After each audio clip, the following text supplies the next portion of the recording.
Sedi, tapos ka na ba? Sandali lang. Bilisan mo. O sige, maghihintay ako. O, para sa ito. Salamat. Teka, Sedi! Sedi, hintayin mo ako! Sedi! O, ayan, mas bagay sa'yo. Salamat. Oh, Sedi! Sandali! Ah.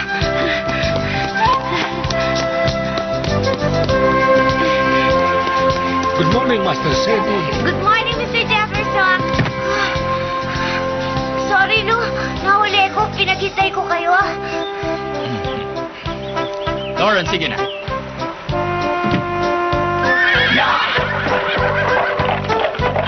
Bye-bye, King!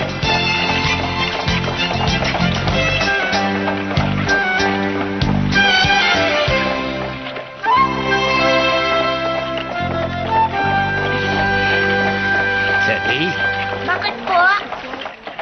masaya ka yata ngayon, ha? Masaya po ako talaga. Bakit po? May dahilan ba?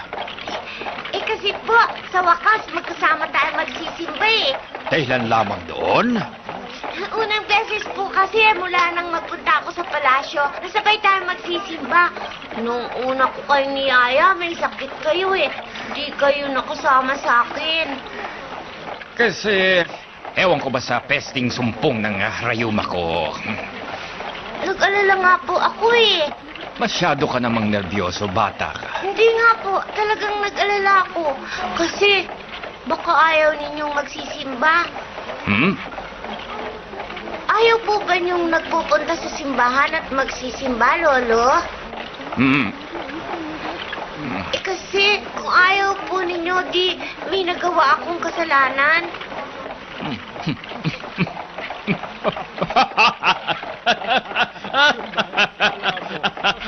Yung ba akala mo? Naisip ko po, kasi Lolo, baka napipilit ko lang kayo. Alam mo, Sedi, natutuwa ako sa'yo. Yung ibang bata ayaw magsimba. Lagi ka bang nagsisimba nung nandoon ka pa sa Amerika? Na kasama ang daddy at mami mo? Opo, Lolo, siyempre. Linggo-linggo? Opo, tuwing linggo. Kahit minsan hindi mo nakakalimutan? Opo, lagi po kami nagsisimba tuwing linggo ni Daddy at Mami eh. Tapos nagpupunta po kami sa park. Doon po kami maglalaro ng kung ano-ano. Habulan po. O kaya pasahan ng bola, Lolo. Ako nga po ang nagsasabi kung anong lalaruin namin eh. Tapos sasali sina Mami at Daddy. Hindi nga masyadong magaling sa baseball si Daddy eh. Pero nakikipaglaro din po siya sa akin. Alam nyo, ang laki-laki ng boses ni Daddy pag sinasabi niyang, Strike! Good ball! eh, nang mamatay na po si Daddy, si Mami na lang kalaro ko. Sinasabi rin niyang, strike, good ball.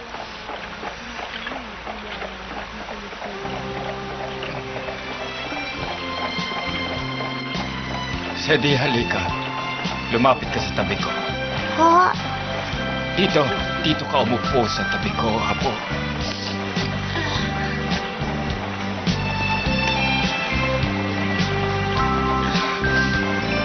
Mula ngayon, magkasama na tayo tuwing linggo sa pagsimba. Pangako ko, Ha?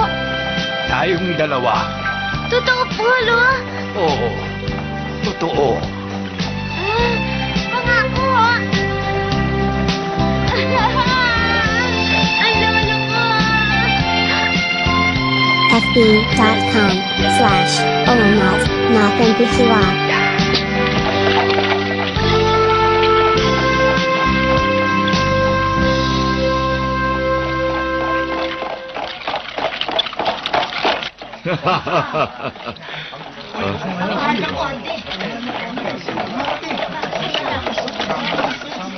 Ang mahal na konde. Ano ang ibig sabihin nito?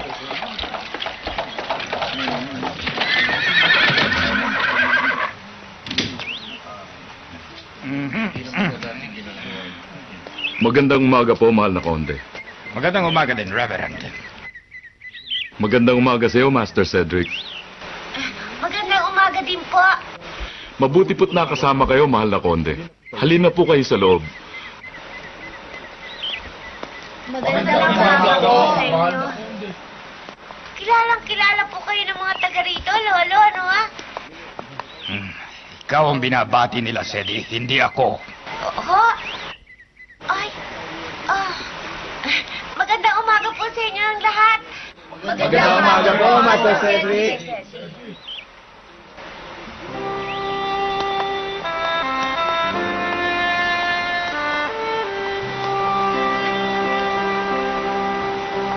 Kuya, magandang umaga, Colleen. Good morning. Good morning, Mami. Good morning, Sadie.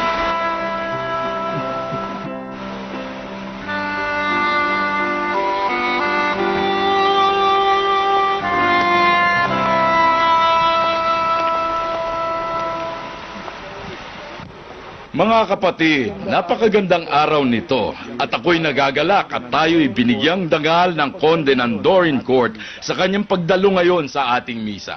Palakpakan natin.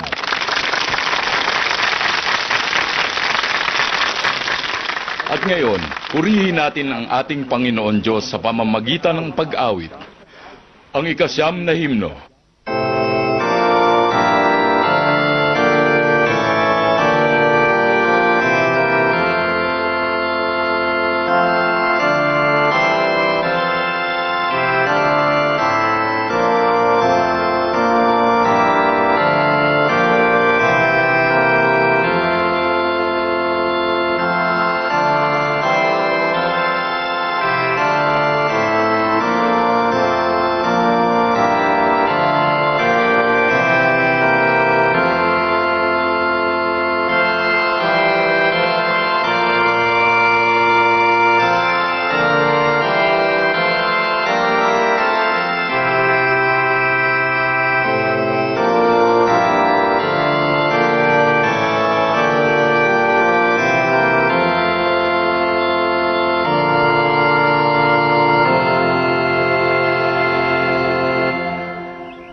Dito po tayo, mahal na konde.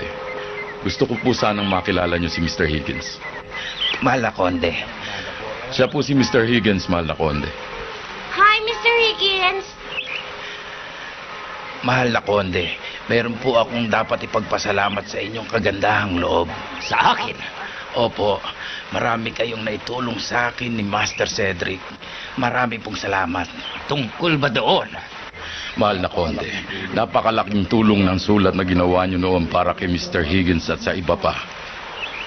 Marami pong salamat, mahal na konde. At lumusog po ang mga bata dito dahil sa pagpapacheck up na iniutos ninyo. Salamat, Master Cedric. Pero ang lolo ko ang may kagagawa ng lahat. Ha? Pero si Lolo nga ho may gawa nun. Mabait siya kahit na kanino. Hindi ho ba, Mr. Higgins? Kwan, Nag-alala nga si Lolo ng gusto nang malaman niyang puro lagnat daw po pala ang inyong mga anak eh. talaga, Master Cedric? Talaga. Palagi nag-aalala si Lolo tungkol sa inyo. Dito sa mga tao sa bayan, pati na sa mga tao sa Count's Court. Pati sa Count's Court? Opo. Pinag-iisipan nga ni Lolo yung tungkol sa pagpapagawa ng mga tumutulong bubong dun sa Count's Court. Totoo po ba yon, mahal na konde? Ipapaayos nga po lahat ni Lolo ang mga bahay sa Count's Court eh. Napag-isip-isip ko na si Sedi lang yata ang nakakaunawa sa akin. Ano hong ibig niyo sabihin? Reverend, kaya ng pagkakarinig mo, hindi ka nagkakamali. Naunawa ni Sedi ang aking kalooban. Kaya kapag may gusto kayong hilingin sa hinaharap, sabihin niyo lamang sa aking apo.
by Carlola 16. Kuya!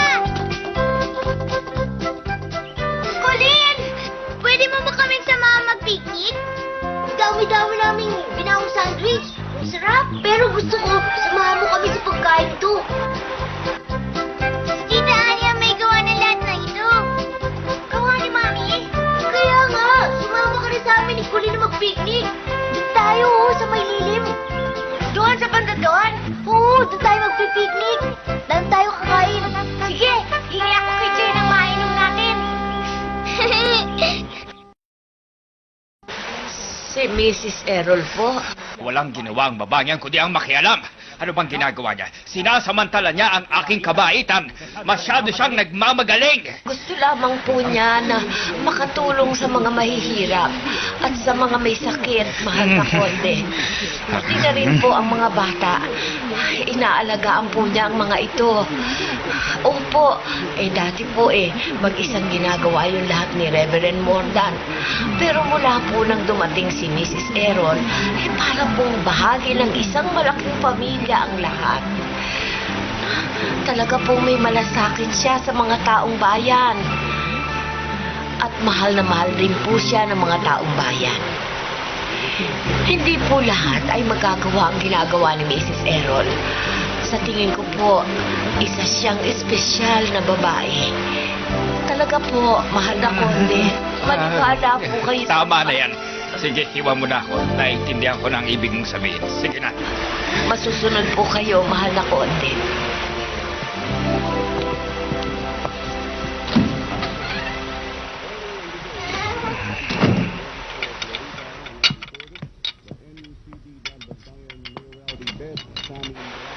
Jay, Mahal na konde. nasaan si Sedi? Naroon po siya sa hardin kasama si Colin at kasama po ng kanyang mga kaibigan. Para kay Sedi ba yan? Sa kanya nga po. Sumunod ka.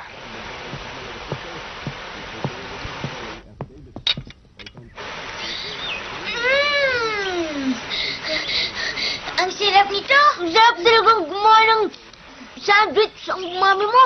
Ang sarap-sarap.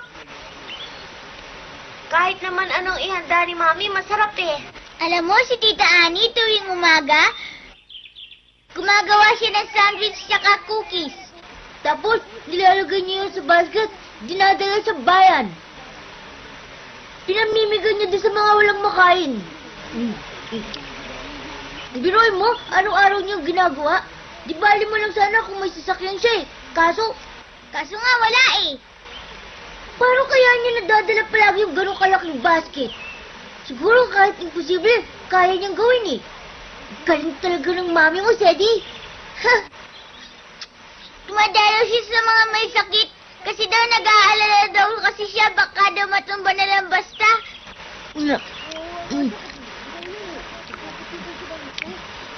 Kawawa nga siya kapag umulan eh. Puputigan siya ng gusto. Kawawa naman. Magaling ang lolo mo kasi kondi siya. Mas magaling ang mami mo. Ako rin!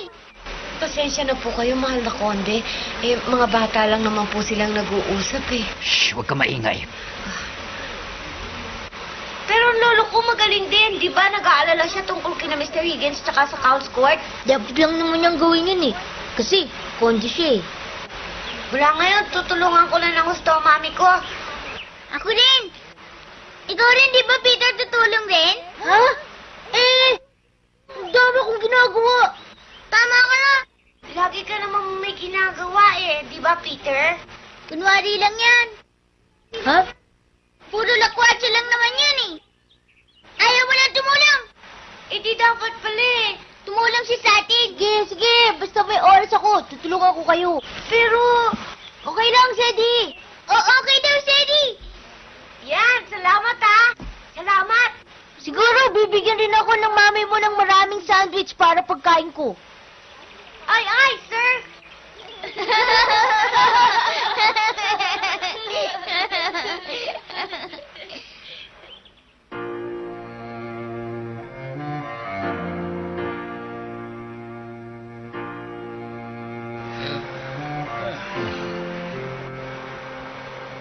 Jefferson!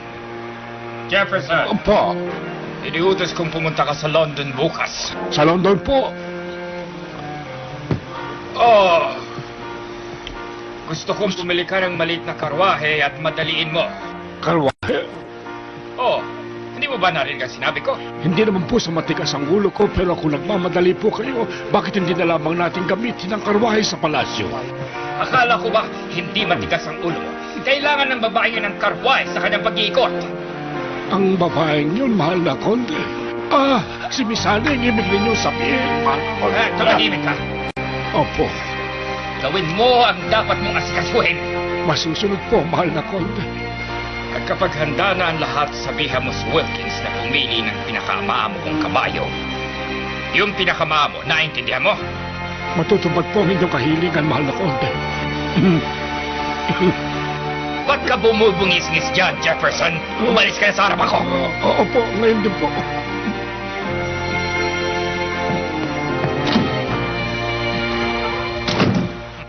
Ulyanin na yata.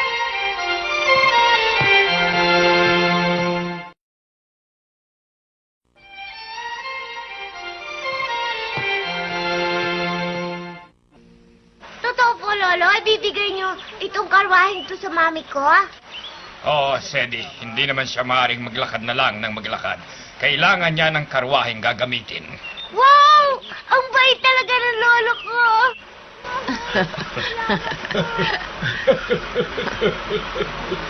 Pwede na pong dalhin to kay mami. Wilkins, Po.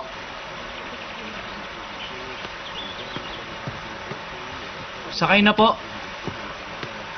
Sedi, Po, tandaan mo ang sasabihin ko. Huwag mong ipaalam na galing ito sa akin. bakit po? Ang karwaheng ito ay galing sa'yo at hindi sa akin. Opo, Lolo. Dali, Mami! Bilis! Bilis! Dali! Dali, Mami! Dali! Dali!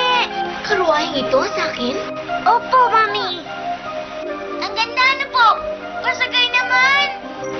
Colleen, ano ka ba? Tumigil ka. Pwede naman, di ba, Mami? Oo ba? Tara, Colleen.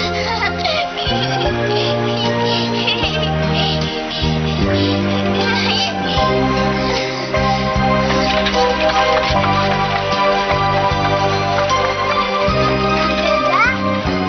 Mukha po kayo, Reyna.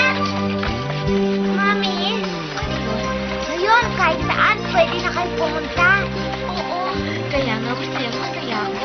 Salamat, Sedi. Masaya rin po ako, pati na si Lolo sasaya rin. Ha? Ang lolo mo? Opo, Mami. Sa kanya talaga galing to eh. Kaya lang gusto niya sabihin ko sa akin galing. Pero talaga sa kanya. Bakit kaya ayaw ni Lolo na ipaalam na sa kanya galing itong karwahe? Siguro, dahil mahal na mahal ka niya, anak. Kaya ikaw ang gusto niyang pasalamatan ko. Ganun yun eh. Mahal ko rin naman siya eh. Kaya lang dapat magpasalamat ka, Mami. Ayaw naman kasi niya ipaalam na siya ang nagbigay eh.